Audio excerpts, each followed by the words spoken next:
پرویز خٹک صاحب خاموش ہے آج کل آپ کے بیان کے بعد، جب آپ نے اشارہ کیا کہ بھائی وہ ہو سکتا ہے اپنی پارٹی کریں یا پھر کوئی گروپ بنا لیں، تو اس کے بعد خاموشی اختیار کی ہوئی ہے. کیا وجہ اس خاموشی کے پیچھے؟ نہیں، خاموش تو نہیں ہے، میرا خیال ہے اپنی کارروائی جاری رکھے ہوئے ہیں. اور پرویز خٹک صاحب کو کیوں میرا دشمن بنا رہے ہو؟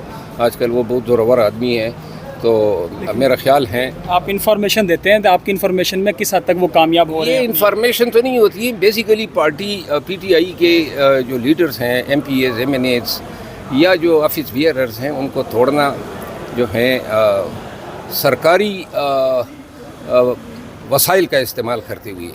یہ میرا خیال ہے کہ اس پہ کوئی بھی چونکہ میں وکیل ہونے کے ساتھ ساتھ پی ٹی آئی میں بھی ہوں، تو مجھے تو ایسے چیزوں پہ آواز اٹھانا جو ہے میرے لیے لازم. کس حد تک کامیاب ہو سکتے ہیں پرویز خٹک اپنی اس چال میں؟ یہ پرویز خٹک صاحب جو ہیں، میں بار بار کہہ رہا ہوں کہ پرویز خٹک صاحب کے سوالات نہ پوچھیں. اچھا یہ بتائیے کہ آپ نے کہا کہ میں بھی پی ٹی آئی میں ہوں، تو آپ کو بھی کوئی ٹکٹ مل رہا ہے؟ کوئی لابنگ شاپنگ وکلا بھی سنا کر رہے ہیں آج کل بہت زیادہ ٹکٹس کے لیے؟ مجھے نہ ٹکٹ میں دلچسپی ہے اور نہ میں پی ٹی آئی میں اگر ہوں تو بیسیکلی آپ لوگوں نے دیکھا ہوگا کہ جب اچھا دور تھا تو ہم منظر عام پہ نہیں آئے. ہم ہیں پی ٹی آئی میں رول آف لا کے لیے، اور کسی بھی پارٹی کی حکومت ہو، جب پی ٹی آئی کی حکومت تھی اور کوئی زیادتی ہوتی تھی تو ہم اس وقت بھی آواز اٹھایا کرتے تھے. لہٰذا اگر خان صاحب جو ہیں وہ اس کی ثوابدید ہیں، میری کوئی ایسی خاص دلچسپی نہیں ہے کہ اپنی ان خدمات کو میں ٹکٹ کے لیے وسیلے کے طور پر. اگر وہ آفر کرتے ہیں کہ بھئی ٹکٹ لے آپ آئیں ایم این اے کی سیٹ پہ لیے یا ایم پی اے کی سیٹ کے لیے، تو پھر آفر اس کو قبول کریں گے آپ؟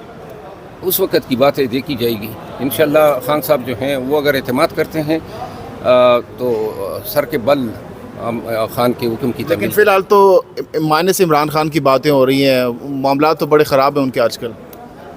لیکن کوئی مائنس کر سکتا ہے؟ پی ٹی آئی عمران خان ہے اور عمران خان پی ٹی آئی ہیں.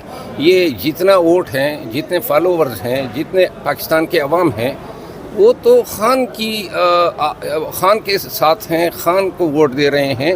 تو لہٰذا کوئی اگر جا رہا ہے یا آ رہا ہے، اس سے پی ٹی آئی کو کوئی فرق نہیں پڑتا. آخری سوال، وال آف شیم میں لطیف کھوسہ صاحب کی تصویر تو لگا دی گئی ہے، 2 مزید تصویریں لگنی ہیں وہاں پر. آپ کے خیال میں کس کی مزید تصویر لگ سکتی ہے وہاں پر وال آف شیم پر؟ یہ وال آف شیم نہیں ہوگا، یہ وال آف فیم ہوگا. لطیف کھوسہ جیسے آدمی کی تصویر یا اعتزاز کی تصویر یا کسی بھی اور پیپل پارٹی سے وابستہ اگر یہ لوگ لگائیں گے، پیپل پارٹی جو ہیں وہ اس کے بڑی دیرینہ روایات رہے ہیں، جو تربیت اور پرورش ہوئی ہیں پاکستان پیپل پارٹی میں اپنے وکلاء کی، اپنے ممبرز کی، یہ اپنے تربیت کے مطابق بیہیو کر رہے ہیں. اعتزاز صاحب اور کھوسہ صاحب، ان کے وال آف شیم پہ ان کی تصویریں لگانے سے میرا خیال ہے کہ ان کا بال بھی بیکا نہیں ہوتا. آپ وکیل ہیں اسد عمر صاحب کے، آج آپ نے وکالت کی ہے، بہت زیادہ آج کل ہم دیکھ رہے ہیں اسد عمر صاحب بہت زیادہ افسردہ نظر آ رہے ہیں، بہت دکھی ہیں. کیا وجہ؟ ان کی چہرے کے تاثرات سے لگ رہا ہے کہ بہت زیادہ وہ مایوس ہے آج کل. بات ہوئی آپ سے؟ اسد عمر صاحب جو ہیں، اسد عمر صاحب بار بار کہتے ہیں کہ میں خان سے محبت کرتا ہوں، اور یقیناً اسد عمر جو ہیں ایک واحد شخص ہیں جن کی پریس کانفرنس پہ خان کو انتہائی دکھ ہوا تھا.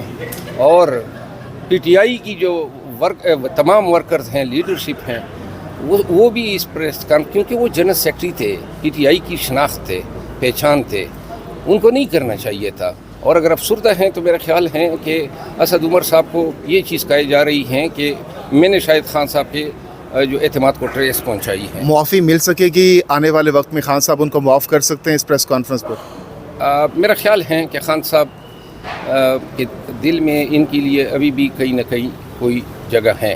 تو انشاءاللہ امید ہے، ہم امید اور توقع رکھتے ہیں کہ خان صاحب کے ساتھ اس دن جب آمنا سامنا ہوا اسد عمر صاحب، آپ وہاں پر موجود تھے، تو اصل میں کیا ہوا تھا؟ کیونکہ مختلف قیاس آرائیاں سوشل میڈیا، الیکٹرانک میڈیا پر پائی جا رہی ہے. اصل میں کیا ہوا تھا؟ واقعی خان صاحب نے منہ چڑھایا تھا ان کو دیکھ کر، یا کیا ہوا تھا وہاں پر؟ خان صاحب منہ تو نہیں چڑھاتے ہیں، لیکن خان صاحب نے اگنور ضرور کیا تھا.